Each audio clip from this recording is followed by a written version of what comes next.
Assalamualaikum warahmatullahi wabarakatuh. Selamat datang di podcast Pojok Pengawasan Bawaslu Kabupaten Tanah Datar. Pada hari ini kita sudah hadirkan Ketua Bawaslu Kabupaten Tanah Datar, yakni Bang Hamdan. Bagaimana kabarnya Bang? Alhamdulillah Pak Ardi sehat. Ini program yang baik. Podcast Pojok Pengawasan ini akan merupakan ikon terdepan di Bawaslu Kabupaten Tanah Datar, informasi-informasi hangat yang akan diberikan nantinya.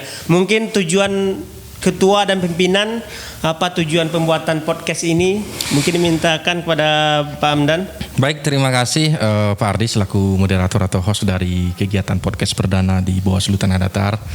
Saya kira podcast ini kan secara etimologi asal katanya kan play on demand and broadcast. Jadi salah satu media yang sedang digandrungi oleh masyarakat kita yang melek dengan internet ataupun Android, sehingganya menjadi sebuah sarana bagi Bawaslu Tanah Datar untuk menyampaikan informasi-informasi penting nantinya kepada masyarakat, kepada kaum milenial, baik itu seputar kepemiluan, pengawasan pemilu maupun juga demokrasi Pak Ardi. Jadi harapan kita nantinya dengan adanya podcast tidak hanya kita memberikan informasi sebatas konvensional saja, tetapi melalui media sosial dan juga melalui podcast yang sedang naik daun ini.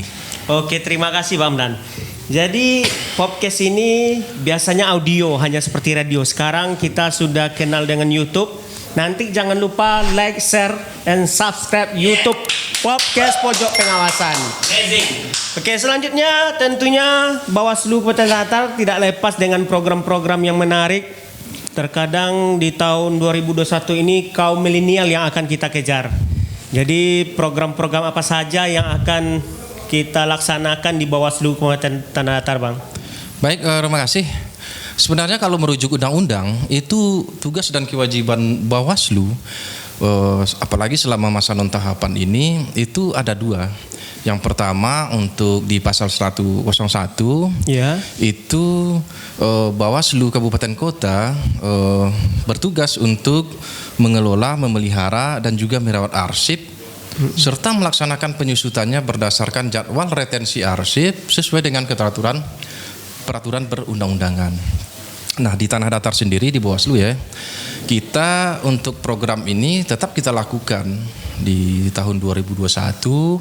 Untuk pemeliharaan arsip itu kita sediakan tempat yang bebas dari gangguan, terpisah dari ruangan staf, dan juga yang paling penting itu kita jaga melalui sekretariat, kita jaga arsipnya sehingganya ini bisa aman lah untuk dokumentasi atau arsip dari Bawaslu Tanah Datar. Nah, arsip ini Pak Ardi itu kita klasifikasikan dua. Ada arsip yang dinamis dan inaktif. Di Tanah Datar sendiri di Bawaslu ya, itu arsipnya masih aktif. Jadi memang betul-betul kita jaga arsip ini supaya aman. Selanjutnya untuk kewajiban Bawaslu kalau merujuk Pak Undang-Undang tadi di pasal 104 itu bahwasanya Bawaslu Kabupaten Kota berkewajiban melakukan pengawasan terhadap pemutakhiran daftar pemilih secara berkelanjutan yang dilakukan oleh KPU Kabupaten Kota berdasarkan data kependudukan sesuai dengan ketentuan peraturan perundang-undangan. Nah, kami di sini di Bawaslu Tanah Datar melakukan kegiatan pengawasan ini tidak hanya dalam hal sebatas koordinasi ataupun menghadiri rapat-rapat dengan KPU ataupun di Sdukcapil, tetapi juga nanti kita rencanakan kegiatan audit sampling terhadap proses pemutakhiran daftar pemilih yang dilakukan oleh KPU Kabupaten Tanah Datar. Tujuan kegiatan ini sebenarnya secara substansial bagaimana daftar pemilih kita di Tanah Datar itu terawat dan juga berkualitas, sehingga ini menjadi semacam pedoman nantinya. Jadi data yang ini dimutakhirkan tadi yang kita awasi itu menjadi pedoman bagi KPU, Bawaslu maupun masyarakat, sehingga daftar pemilih kita betul-betul menjadi basis data yang baik menghadapi pemilu serentak dan pemilihan serentak di tahun 2020. Wah, gitu, banyak Pak. Sekali program kegiatan Bawaslu ini, Bang. Ya, kalau untuk itu yang merujuk undang-undang. kewajiban kita, tupoksi kita Pak Ardi. Tapi setelah kegiatan pengawasan pelaksanaan tahapan Pilkada 2020 kemarin yang berakhir di Februari tahun 2021, itu kita juga banyak yang sudah kita lakukan sampai bulan September ini Pak Ardi. Yang terbaru ini Bang? Ya kita kalau untuk yang terbaru sih ada kemarin, tapi bagusnya saya sampaikan, saya buka seluas-luasnya di podcast perdana ini Lebih bagus. supaya nanti masyarakat kita mengetahui ternyata sudah banyak yang bisa dilakukan oleh Bawaslu Tanah Datar selama tahun 2021. Jadi kalau kita balik ke belakang ya Pak Ardi ya, kalau kita balik ke belakang itu sejak penetapan hasil Pilkada tahun 2020 dilakukan oleh atau ditetapkan oleh KPU Tanah Datar, alhamdulillah kita tidak ada sengketa hasil di Mahkamah Konstitusi, sehingganya pada waktu itu untuk setelah penetapan dan juga pelantikan yang dilakukan oleh Gubernur Provinsi Sumatera Barat di Padang pada bulan Februari, yaitu untuk pasangan Bupati dan Wakil Bupati terpilih, Bawaslu Tanah Datar setelah itu juga melakukan beberapa kegiatan. Nah, termasuk dalam masa pandemi ini. Iya, Masih ada kegiatan keramaian. Kalau untuk keramaian sih ini kita mengacu pada standar protokol kesehatan. Jadi tadi saya sambung lagi ya, pada bulan Februari itu kita sudah menjadi tuan rumah di sini untuk kegiatan Bawaslu Provinsi Sumatera Barat, menjadi tuan rumah untuk penyusunan laporan akhir sengketa pemilihan. Nah kita waktu itu Bawaslu Provinsi Sumatera Barat mengundang beberapa kabupaten kota untuk hadir di kantor kita di aula sidang. Tapi sebelumnya tertampung nggak kegiatan di Bawaslu Provinsi diadakan di Kabupaten Tanah Datar? Sangat tertampung sekali Pak Ardi. Jadi kita sangat berterima kasih ya, kita sangat bersyukur, sangat betul-betul merasakan manfaat dari kemurahan hati dari Pengadilan Negeri Batu Sangkar, Pengadilan Tinggi di Padang dan juga Mahkamah Agung yang memberikan izin penggunaan sementara ex gedung Pengadilan Negeri Batu Sangkar yang lama yang kita tempati sekarang ini. Jadi banyak fasilitas yang kita gunakan, mulai dari gedung di pimpinan, ruangan staf, termasuk sarana penunjang, dan juga yang paling penting itu ada ruang sidang ataupun aula. Nah itu yang kita manfaatkan untuk di 2024 ini. Aula itu bisa digunakan juga untuk menjadi ruang sidang. Luar biasa sekali. Kami sangat bersyukur atas karunia yang begitu besar terhadap Bawaslu Tanah Datar ini. Oke. Selanjutnya program kegiatan mungkin baru-baru ini ada SKPP. Ini yang lebih digandrungi kaum muda. Jadi SKPP ini lebih Bawaslu-nya banget gitu, karena mengundang muda-mudi untuk berpengetahuan pemilu. Ini kemarin ada tuan rumah di Tanah Datar. Kemudian ada di 50 kota dan Bukit Tinggi ya. Mungkin sedikit tanggapannya bagaimana Bang? Baik, SKPP ini kan Sekolah Kader Pengawas Partisipatif. Jadi ada 3 titik di Provinsi Sumatera Barat yang mendapat kepercayaan dari Bawaslu RI menjadi tuan rumah. Tanah Datar itu dipercaya menjadi tuan rumah perdana untuk SKPP. Dan persiapan SKPP ini tidak hanya sebatas yang tipis-tipis saja Pak Ardi. Kita itu mulai dari perencanaannya ya, yang disupervisi langsung atau didampingi langsung oleh Bawaslu Provinsi Sumatera Barat. Itu mulai Juni itu Bawaslu Provinsi Sumatera Barat sudah mengundang beberapa Bawaslu Kabupaten Kota, waktu itu ada 10 kalau tidak salah, untuk rakertas di sini menyiapkan persiapan SKPP. Sementara pelaksananya itu akan dimulai rencana awalnya Agustus, karena pandemi digeser ke September. Nah, kita sudah menjadi tuan rumah rapat kerja terbatasnya di sini untuk persiapan SKPP. Ini tidak ujuk-ujuk kegiatannya dilakukan 1 hari 2 hari, tidak. Ini program prioritas dari Bawaslu RI, program nasional, sehingganya persiapannya juga harus matang. Kita rapatkan langsung didampingi oleh Bawaslu Provinsi, dan pada bulan Agustus itu juga sudah ada beberapa kali rapat teknisnya di kantor Bawaslu Tanah Datar. Ada TOT-nya juga Pak Ardi. Ada TOT-nya. Nah, puncaknya kemarin itu tanggal 16 sampai 18 September, Tanah Datar itu menjadi tuan rumah perdana, dihadiri langsung oleh kepala sekolahnya yaitu Bapak Masikirudin Hafiz atau Cak Maskur. Nah, pembukaannya tidak sesimpel itu. Selain dihadiri oleh pimpinan Bawaslu Provinsi Sumatera Barat juga, pimpinan daerah juga memberikan semacam sambutan dan didampingi juga oleh Forkopimda Tanah Datar. Pesertanya tidak hanya Tanah Datar. Hanya Tanah Datar? Iya, tidak hanya Tanah Datar. Karena ini tuan rumah perdana, itu ada Kabupaten Solo, ada Sijunjung, sehingga settingan acaranya kita memang persiapkan secara matang. Itu juga dibantu oleh pemerintah daerah Tanah Datar untuk persiapan-persiapan lainnya, Pak Ardi. Begitu kalau untuk SKPP. Iya. Jadi program Bawaslu Tanah Datar 2021 sudah padat, apalagi nanti sampai di hari H-nya. Insya Allah. 2024. 2022 juga kita akan lakukan beberapa kegiatan. 2022. Jadi semoga Bawaslu Kabupaten Datar sehat selalu pimpinannya. Amin. Karena tahun depan mulai kerja keras lagi, mulai mengikuti tahapan-tahapan pengawasan yang cukup padat.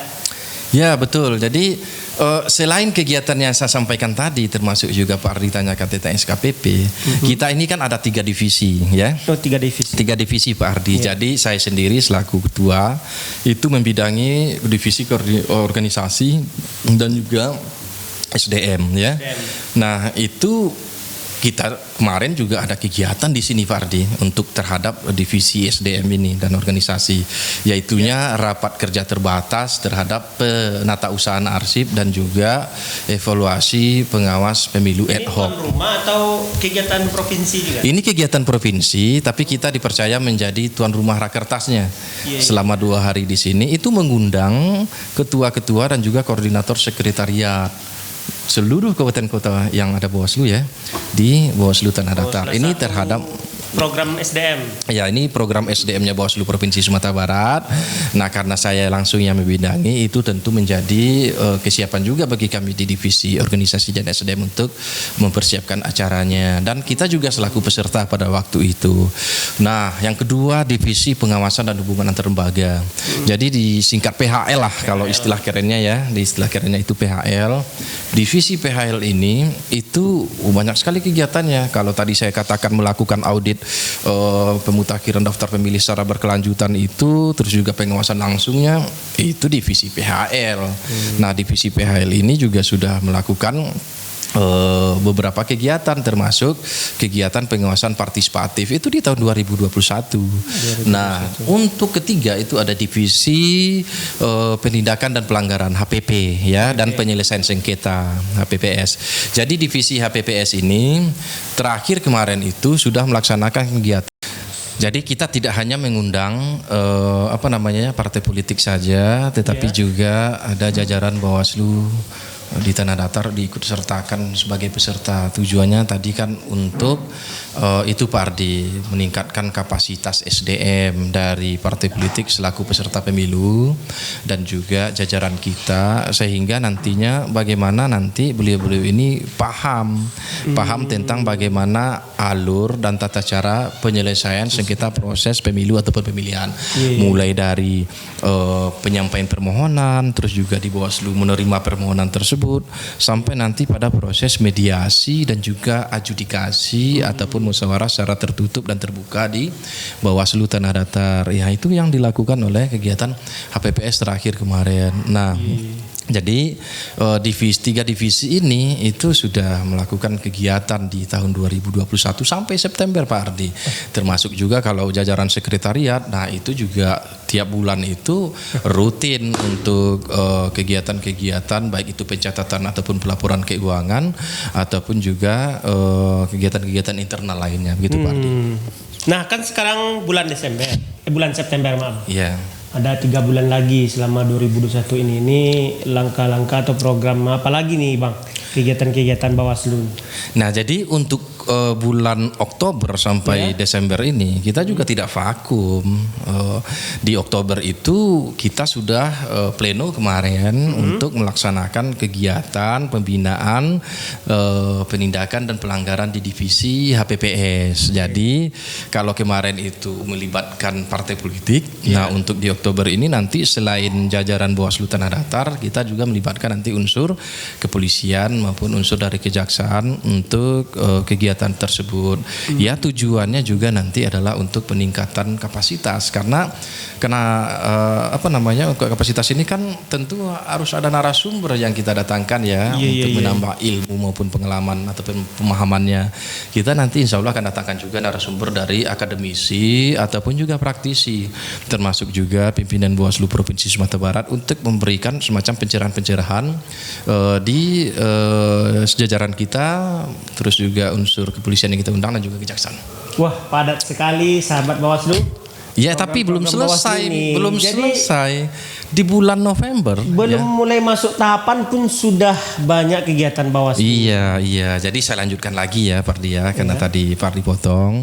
Jadi itu Oktober ya. Jadi untuk November ya, kalau Oktober November itu juga kita sudah plenokan kemarin untuk tetap melaksanakan pengawasan dalam bentuk audit daftar pemilih berkelanjutan.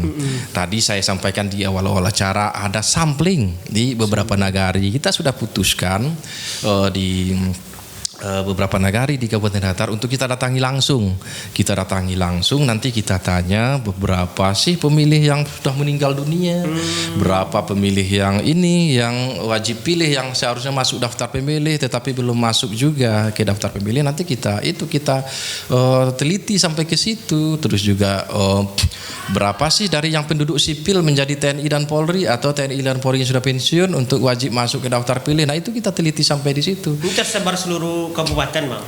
Ya, jadi saya katakan tadi sampling ya. Sampling itu kita ambil di beberapa, paling tidak lebih dari 50% nagari lah yang ada di Tanah Datar.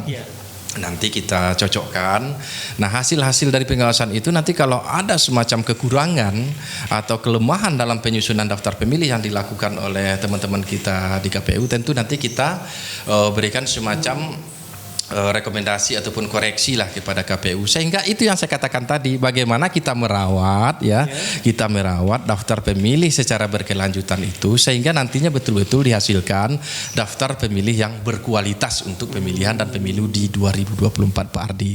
Nah, untuk November ini kita rencanakan juga kegiatan pengawasan partisipatif ya. Jadi tidak hanya sampai ke SKPP Pak Ardi pada tahun 2021 ini ya. Tidak hanya sampai SKPP yang menyasar terhadap kaum milenial kemarin yang rentang umurnya 20 sampai 23 tahun itu. Nanti di pengawasan partisipatif ya kita lakukan saja di kantor kita karena cukup memadai ya. Kita undang nanti apakah itu dari tokoh masyarakat ataupun juga dari unsur lainnya untuk SKPP di November, bukan SKPP ya, pengawasan partisipatif. Dan di Desember sendiri nanti untuk sebagai penutup akhir tahun. Kalau Desember itu kan identik untuk laporan akhir tahun nih bagi jajaran sekretariat, laporin keuangan lah, terus juga penutupan administrasi. Kita juga rencananya akan di divisi PAL juga nanti melalui Kordiv PAL itu juga melaksanakan kegiatan kehumasan. Jadi ibarat ember itu ini jajaran sekretariat Bawaslu Tanah Datar tetap diisi Pak Ardi, tetap diisi dengan ilmu-ilmu yang itu menunjang nanti meningkatkan kapasitas dan pemahamannya dalam bekerja gitu di Desember. Nah, itu kira-kira saya kira runut sekali seperti yang apa saya sampaikan tadi sampai bulan Desember gitu Pak Ardi. Oke, cukup banyak sekali. Ini saya kebayang nih Bang. Bang kan sudah berapa tahun di pengawasan nih? Dari 2015. Ya, 2015. Sudah banyak duka, senang. Mungkin secara pribadi ya Bang, suka dukanya di Bawaslu ini apa Bang? banyak orang yang mengatakan banyak duka dan duka ya, duka dan duka. Tapi tidak ada senangnya. Saya ada sukanya juga, ada sukanya juga ya. Tapi bagi sebagian yang lain kan katanya duka dan duka katanya ya. Bukan di Bawaslu tapi di tempat yang lain. Jadi kalau untuk suka duka, kalau berbicara 2015 itu saya waktu itu sebagai anggota Panwas ad hoc ya di Masih 2015 Panwas. masih Panwas, masih ad hoc. Kewenangan kita juga terbatas, tidak powerful seperti sekarang ya. Jadi waktu di 2015 itu saya dengan Pak Dery yang sekarang di divisi PHL itu banyak juga suka dukanya. Nah, nggak cukup saya ceritakan di podcast ini ya selama 30 menit ini. Saya lebih cenderungnya tertariknya pada pemilu dan di pemilu 2018 dan pemilihan di 2020. Kami ketika dibentuk oleh Bawaslu pada waktu itu ya di 2017 masih ad hoc. Masih ad hoc terus juga sampai di 2018. Ini kan ada undang-undang pemilu nih yang baru, undang-undang nomor 7, sehingga dalam undang-undang itu kita permanen ya, kita lakukan lagi ini, ikut lagi seleksinya Pak Ardi, baik yang sudah terpilih di 2017 itu kita existing waktu itu ikut, dan itu kita juga mengawasi tahapan. Bukan dilanjutkan memang diseleksi. Masih diseleksi karena kan ada beberapa catatan juga mungkin ya. Saya ikut suka dukanya waktu itu ya ketika seleksi itu kita juga tetap mengawasi tahapan yang sedang dilaksanakan. Waktu itu saya masih ingat ketika saya harus tes psikologi itu semalam sebelum tes psikologi besoknya malamnya itu saya mengawasi di KPU untuk pendaftaran partai politik, yaitu caleg-calegnya gitu ya, untuk pendaftaran caleg-caleg di KPU. Besoknya saya tes psikologi, tapi alhamdulillah saya masih dipercaya oleh Bawaslu.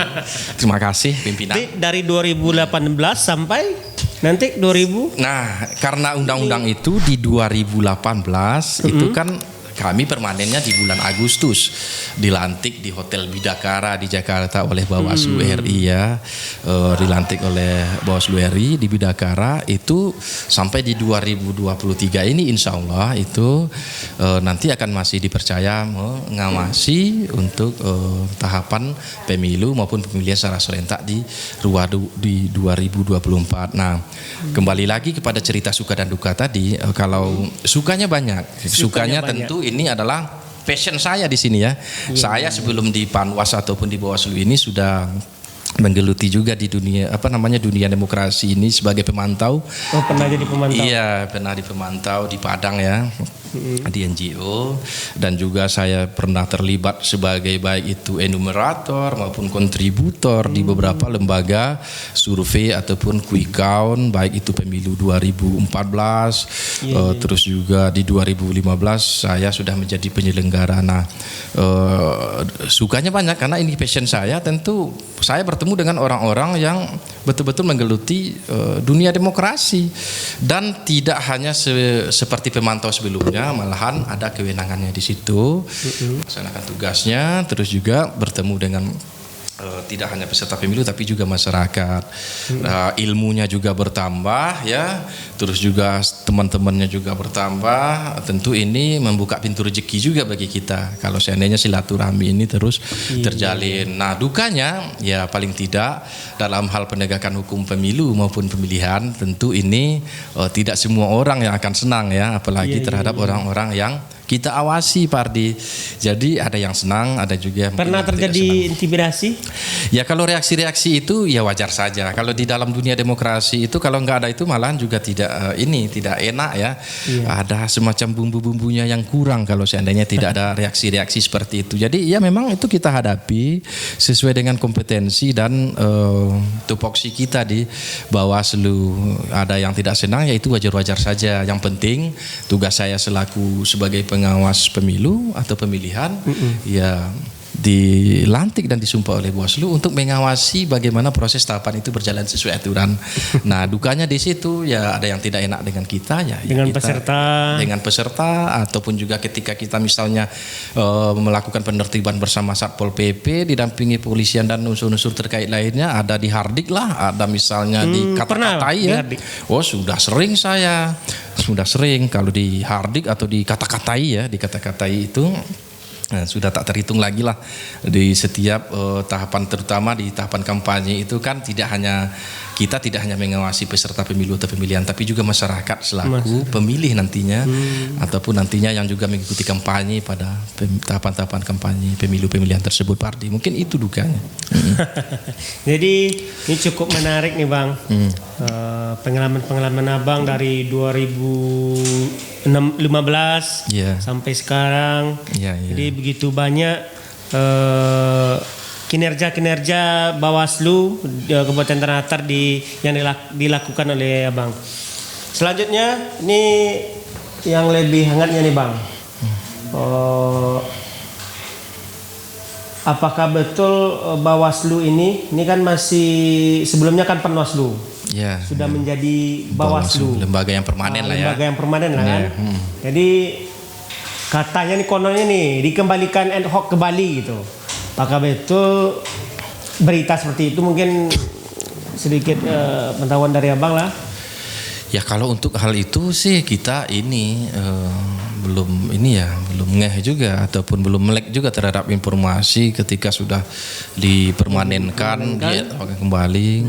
Kita kan lembaga yang dibentuk oleh undang-undang ya. Jadi segala sesuatunya nantinya terhadap sifat lembaga ini kembali lagi kepada undang-undang. Kalau untuk desas-desus seperti itu atau informasi seperti itu ya kita nggak hiraukan dulu. Yang jelas bagaimana kami sekarang sampai selesai nanti periode jabatannya itu bekerja dalam hal mengawasi ataupun juga nantinya baik itu di tahapan maupun juga non tahapan ini juga kita lakukan kegiatan.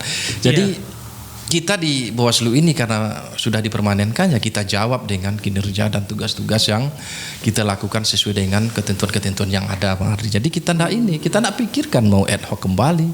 Yang jelas kita bekerja ya kita buktikan kepada masyarakat bahwasanya Bawaslu itu hadir sebagai lembaga pengawal terpercaya dalam kontestasi demokrasi khususnya di Tanah Datar, seperti itu Pak Ardi. Oke. Ini Bang butuh tips nih dari Abang karena sudah lama di dunia pengawasan. Tentu Abang lebih di SDM. Tips-tips bagaimana agar jajaran Bawaslu termasuk sekretariat, termasuk nanti pembentukan Panwascam, sudah ada Panwaslu Nagari, TPS, bagaimana cara meningkatkan sumber daya manusia sehingga pengawas ini lebih lancar nantinya ke depannya, Bang. Oh baik, ini kita bicaranya ke depan atau kita flashback dulu nih yang ke belakang? Flashback boleh. Flashback boleh ya. Jadi begini, Fardi, kalau untuk untuk internal seperti yang disampaikan tadi, kita bagi dulu segmentasinya ya. Ini kan segmentasi di internal kita di Bawaslu Kabupaten yang pertama. Nah, untuk menjaga harmonisasi maupun juga tetap solid ya kuncinya bagi kita selama ini ya, karena pimpinan itu tidak hanya ketua tapi juga ada komisioner yang lain ya. Ya, yang pertama itu tipsnya itu adalah komunikasi. Jadi apapun yang kami kerjakan di level pimpinan ya, yang kami rencanakan dan yang kami kerjakan dibantu nanti oleh sekretariat itu sudah melalui proses komunikasi yang cukup panjang ya. Tidak hanya ujuk-ujuk sebuah pekerjaan atau kegiatan itu dilakukan. Terus juga selain komunikasi, kami selama ini keterbukaan saja. Jadi tidak ada yang ditutup-tutupi. Jadi di internal di tingkat kabupaten itu ya tidak ada yang ditutup-tutupi. Apa yang menjadi informasi kita bersama kita dapatkan misalnya dari apakah itu dari lapangan, apakah itu misalnya dari lembaga setingkat di atas kita, yaitu kita share, kita sampaikan saja. Kalaupun ada persoalan-persoalan di dalam hal harmonisasi tadi, ya kita bicarakan lagi dengan secara terbuka. Jadi selesai di situ, ya sudah, kita lanjut lagi ke pekerjaan berikutnya. Nah, yang ketiga itu tetap solid. Jadi memang soliditas ini aspeknya tidak hanya cukup di internal antara level pimpinan saja, tetapi juga bagaimana semangat soliditas ini kita tularkan kepada jajaran kita di Bawaslu Tanah Datar. Jadi sehingganya bersatu di situ, bersatu padu. Karena kan ini pekerjaan bersama, bukan pekerjaan sendiri. Jadi walaupun divisi PHL sendiri kordifnya, HPPS juga sendiri kordifnya, organisasi dan SDM juga sendiri kordifnya, Korsek juga sendiri koordinatornya, itu untuk pekerjaan seperti ini semuanya bersatu. Jadi tidak ada yang terkotak-kotak di situ, tidak yang terpisah-pisah. Jadi tetap solid. Nah, jajaran kita mengikuti semangat itu. Sehingganya gerbong ini ya, kita lokomotifnya bersama pimpinan, gerbong-gerbong ini di jajaran ini mengikuti. Tujuannya sama Pak Ardi, bagaimana nanti Bawaslu ini di Tanah Datar menjadi lembaga terpercaya dalam hal mengawal kontestasi demokrasi begitu. Ini personelnya di Bawaslu Kabupaten Datar banyak atau untuk membantu komisioner ini dalam bekerja? Ya, kalau untuk staff ya, untuk staff itu kita selain bendahara yang yang PNS ya, Korsek juga PNS, itu juga ada staff HPP, PHL dan juga staff SDM. Kalau tidak salah itu jumlahnya kita ada 22 semuanya Pak Ardi. 22 maksudnya ini sudah dengan pimpinan gitu. Jadi 22 orang ini ya selama ini kita fight gitu untuk penguasaan. Tidak terlalu rame ya? Ya cukup juga lah untuk ini, karena walaupun jumlahnya tidak terlalu banyak, tapi semangat dan tenaganya itu luar biasa. Terus yang kedua, untuk segmentasi di jajaran bawah atau ad hoc, baik itu Panwascam, pemilih PKD ya, di tingkat nagari maupun juga PTPS. Nah ini mereka ini selama ini itu kita lakukan semacam pembinaan, itu rutin kita lakukan pembinaan, apakah melalui rapat kerja teknis maupun kita supervisi langsung, dan juga kita berikan juga pelatihan-pelatihan Pak Ardi. Kita undang beliau-beliau ini ke kabupaten, kita hadirkan narasumber, kita latih langsung, dan itu tidak hanya dengan metode-metode ceramah saja. Kadang kita berikan juga dengan cara-cara simulasi ya. Karena ini kan sifat pekerjaannya kan tidak hanya mengawasi teknis, tetapi juga bagaimana mengawasi tahapan-tahapan lain seperti tahapan kampanye. Belum lagi mengawasi yang seharusnya itu diberikan kewajiban oleh undang-undang, apakah netralitas ASN dan lainnya.